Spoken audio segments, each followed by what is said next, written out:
بسم اللہ الرحمن الرحیم الحمد للہ رب العالمین والعاقبۃ للمتقین والصلاۃ والسلام علی محمد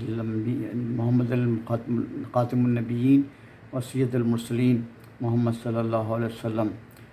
پاکستان منزل و منزل فیاض مبین کے ساتھ یہ سلسلہ جاری ہے، اور یہ جو پروگرام ہے اس میں آپ کو 92 ایپیسوڈ پیش کیا جا رہا ہے۔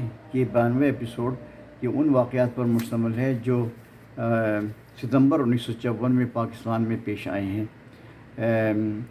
یہ گزارش ہے سامعین سے اور ناظرین سے کہ آپ اس ایپیسوڈ کو خود واچ کریں، اس کو آپ سرکولیٹ کریں، اس کو ڈسٹریبیوٹ کریں اور اس کو انالائز کریں، اس کو ریویو کریں، اور اگر کوئی کمنٹس ہیں تو آپ مجھے fayazmubin@gmail.com پہ بھیج سکتے ہیں، جس کا مقصد یہ ہے کہ اللہ تعالیٰ پاکستان کی معلومات اور پاکستان کے واقعات پاکستان کے جوانوں میں، بوڑھوں میں اور ادھیڑ عمر کے لوگوں میں، طالب علموں میں، استادوں میں پروپیگیٹ ہو سکے۔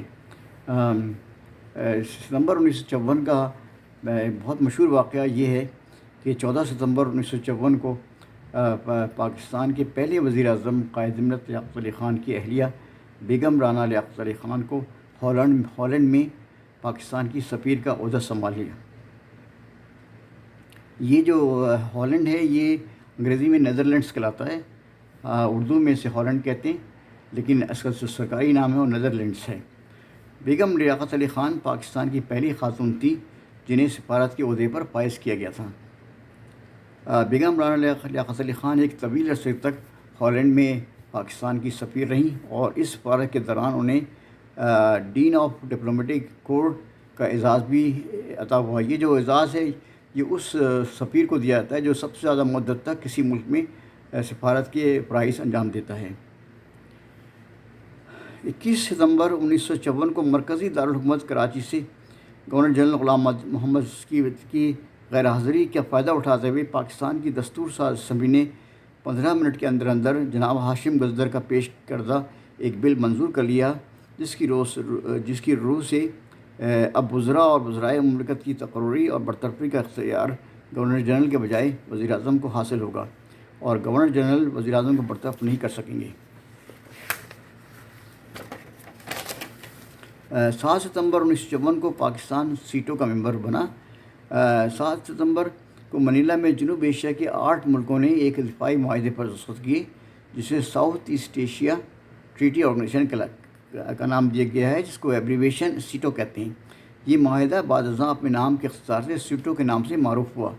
ان 8 ملکوں میں پاکستان کے علاوہ امریکہ، برطانیہ، فرانس، آسٹریلیا، تھائی لینڈ اور فلپائن شامل تھے، اور نیوزی لینڈ شامل تھے۔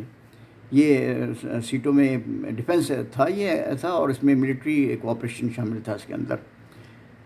5 ستمبر 1954 کو پاکستان کے مرکزی وزیر قانون AK بروہی نے اطلاعات و نشریات کی وزارت کا ایڈیشنل قلم بندان یعنی پورٹ فولیو بھی سنبھال لیا۔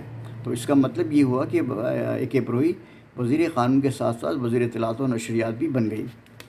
14 ستمبر 1954 کو نئے تحریر شدہ آئین میں مرکز کو مضبوط بنانے کا فیصلہ کیا گیا۔ یہ جو تھی یہ بڑی کنٹروورشیل اور بہت ہی وہ تھی کہ مرکز کو کیا اختیارات دی جائیں اور مرکز کو کیا اختیارات نہ دی جائیں۔ آخرکار 14 ستمبر 1954 کو تمام سیاسی جماعتوں نے متفقہ فیصلہ کر لیا اس بارے میں۔ 21 ستمبر 1954 کو کراچی میں مولوی تمیم الدین نے پاکستان کے نئے پارلیمنٹ ہاؤس کا سنگ بنیاد رکھا۔ یہاں یہ خاص بات رہے، یعنی یہ بات خیال میں رہے کہ کراچی میں جو واقعات پیش ہوئے تھے وہ پاکستان کے قیام کے واقعات ہیں، یعنی پاکستان کا جو قیام ہوا ہے وہ کراچی میں ہوا ہے، اور یہ بڑا سنگ دلانہ اور بڑا ہی یعنی تکلیف دہ یہ قدم اٹھایا گیا کہ اس دارالحکومت کو وہاں سے ہٹا دیا گیا جس کو قائد محمد جناح نے اور قائد ملت لیاقت علی خان نے منتخب کیا تھا، اور پاکستان وہاں بنا تھا جس کو بنگالیوں نے تسلیم کر لیا تھا۔ بنگالیوں نے اس کو کہتے تھے کہ جی ہم کیپٹل کراچی سے نہیں جانے دیں گے، لیکن بدنصیب ڈکٹیٹروں نے یہ کام کیا کہ جی وہ اس کو ایک قلم کی ایک لکیر کے ذریعے وہ ایک کیپٹل اٹھا کر وہاں سے لے گئے ہزاروں میل دور۔ اللہ تعالیٰ پاکستان کے حالات پر رحم فرمائے اور پاکستان کے لوگوں کو عقل اور سمجھ عطا فرمائے، اور پاکستان کے لوگوں کو پاکستان کے مفاد میں فیصلہ کرنے کا موقع عطا فرمائے اور کا ادراک عطا فرمائے پروردگار۔ یعنی ہزاروں میل دور کی کسی کے کیپٹل کو لے جانا کوئی مذاق بات تو نہیں، اور وہ جگہ جو کہ بالکل بنجر تھی، جہاں آدم نہ آدم زاد، جہاں گائے اور بکریاں چلتی تھیں، اس کو آپ نے کیپٹل بنا دیا ایک بڑے شہر کو سے ہٹا کے نکال کے۔ یہ کہاں کا انصاف ہے بتائیے۔ 21 ستمبر 1954 کو ہی دستور ساز اسمبلی نے گورنر جنرل کے اختیارات کو محدود کرنے کا بل پاس کر لیا۔ 22 ستمبر 1954 کو وزیر اعظم محمد علی بگرا لندن روانہ ہو گئے، اور وہ وہاں انہوں نے 10 دن قیام کیا۔ اس کے بعد وہ امریکہ کے 21 روزہ دورے پر روانہ ہوئے۔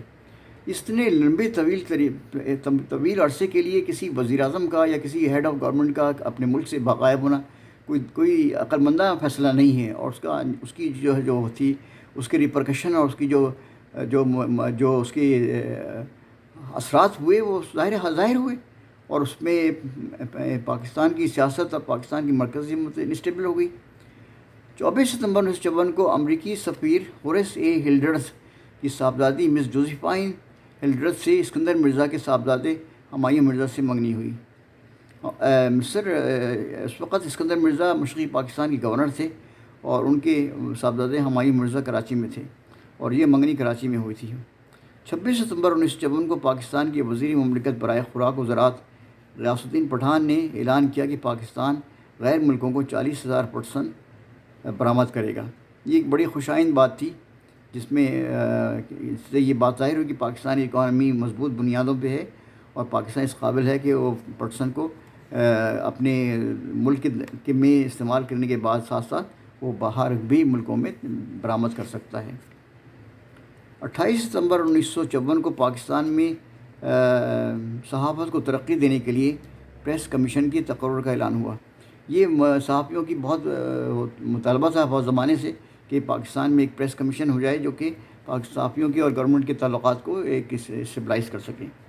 29 ستمبر 1954 کو پنجاب میں شدید سیلاب آیا، جس میں 3,000 گاؤں متاثر ہوئے اور کروڑوں روپے کا نقصان ہوا۔ یہ واقعات میں نے آپ کے سامنے ستمبر 1954 کی پیش کی۔ اللہ تعالیٰ سے دعا ہے کہ اللہ تعالیٰ پاکستان کی حفظ و امان میں رکھے، اور پاکستان کو ترقی دے، پاکستان کو مضبوطی عطا فرمائے، پاکستان کے لوگوں میں محبت اور یگانگت عطا فرمائے، اور پاکستان کے لوگوں کو صحیح فیصلہ کرنے کی توفیق عطا فرمائے، اور پاکستان پائندہ باد۔